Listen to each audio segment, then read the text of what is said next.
Ang sarap. Ang sarap.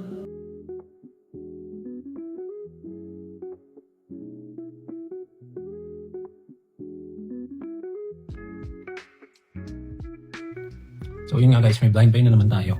Matagal na kasi naghanap ng yung scent na parang amoy bagong lutong pandesal sa umaga. Yung talagang hinahanap kong gourmand scent guys. And so far sa dami ng gourmand scents na nabili ko, wala pa ako naamoy na gano'n.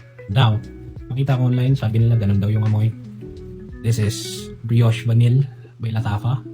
Dito dupe guys, so hindi ko alam kung anong amoy nito. This is an original from Latafa, so let's go, check natin. So bali ito pala yung box niya, no? And kita nyo naman dyan, may syempre authenticity na sticker. Usually sa Latafa ganyan talaga, even yung sa mga camera merong ganito. So watch for this. And then syempre may mga batch codes dito sa baba. Ito yung pinaka-box niya. Ganda. Sobrang ganda guys. To be honest, ito yung rason bakit di na ako nagbibili ng designers. I'm getting my money's worth dito sa mga Middle Eastern perfume na to. And as well, may brochure sa loob. Parang brochure siya na maliit. Which is, ayan, makikita niyo yung ibang perfumes from Latafa.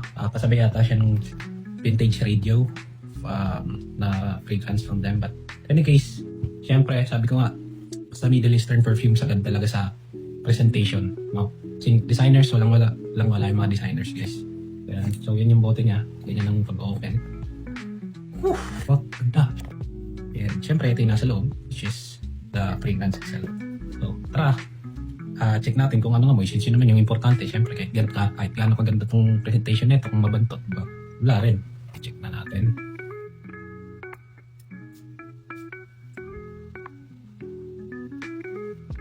Okay. Ang sarap. Ang sarap. Okay, nag-gets ko na yung amoy niya. Nasap na ito guys. Hindi siya yung in-expect ko na alam mo yung bagong bake na pandesal. Kasi ganun yung in-expect ko amoy. But, okay. Yung amoy na ito is kind of vanilla, powdery. Amoy tinapay siya. So, yes. Very exact naman dun sa pangalan niya. Amoy brioche siya kung natry nyo na yun sa Starbucks. Ganun yung amoy niya. So, ganun yung amoy niya pero alam niya pa rin perfume to eh. So, hindi naman kayo literal na mag-aamoy pagkain. But, the vibes, kuwang-kuwa. As in, if you're looking for a scent na amoy tinapay, I really recommend this one. So, try this.